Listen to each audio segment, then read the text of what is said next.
नमस्कार, मैं हूं आपके साथ स्नेह श्रेयस और आप देख रहे हैं आई ऑन भारत। और क्या मोदी अब मुक्तिदाता बनने जा रहे हैं? क्या अब मोदी ही बांग्लादेश के टूटते मंदिरों की रक्षा करेंगे?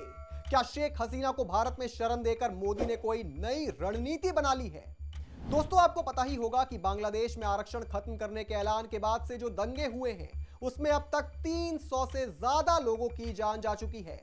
बांग्लादेश में हालत बद से बदतर हो गए हैं और बांग्लादेश की प्रधानमंत्री शेख हसीना को ढाका छोड़कर भारत में शरण लेनी पड़ रही है। बांग्लादेश की कमान अब वहां की उस सेना ने संभाल रखी है जिस पर अपने ही देश के लोगों पर अत्याचार करने का इतिहास दर्ज है।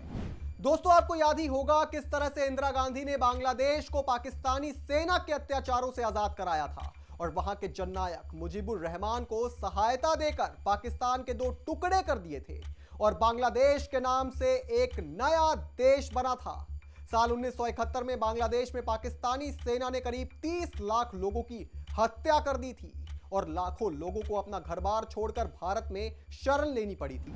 इंदिरा गांधी की वजह से भारतीय सेना के जाबाजों ने मुजीबुर रहमान की सहायता की थी और पाकिस्तानी सेना के करीब 91,000 सैनिकों को आत्मसमर्पण करना पड़ा था।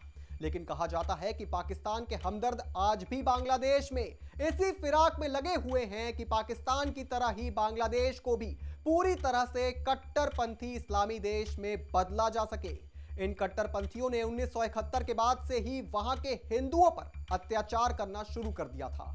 यही वजह है कि आज बांग्लादेश में हिंदुओं की आबादी सिर्फ 9% ही बची है।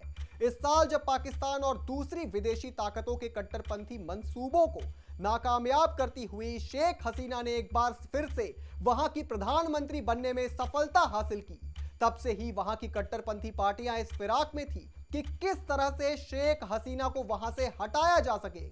जैसे ही शेख हसीना ने वहां आरक्षण को खत्म करने की कोशिश की, इसका फायदा वहां के कट्टरपंथी पार्टियों ने उठाया और बांग्लादेश में बड़े पैमाने पर दंगे शुरू करवा दिए।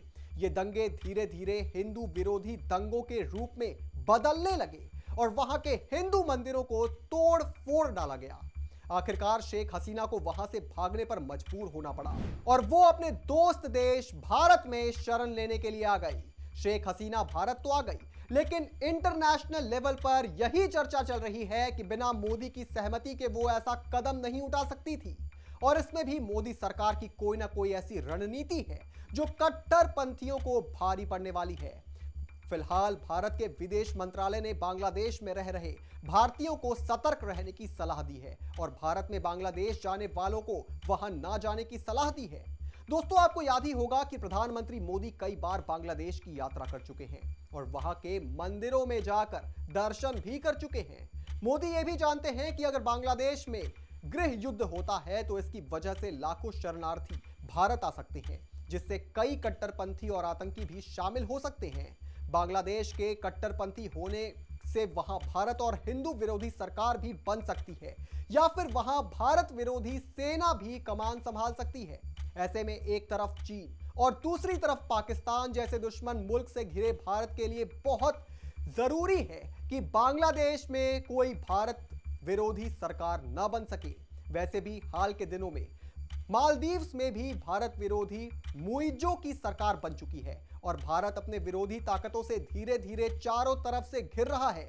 इसमें मालदीव्स और पाकिस्तान पर चीन का प्रभाव पूरी दुनिया के सामने जग जाहिर है।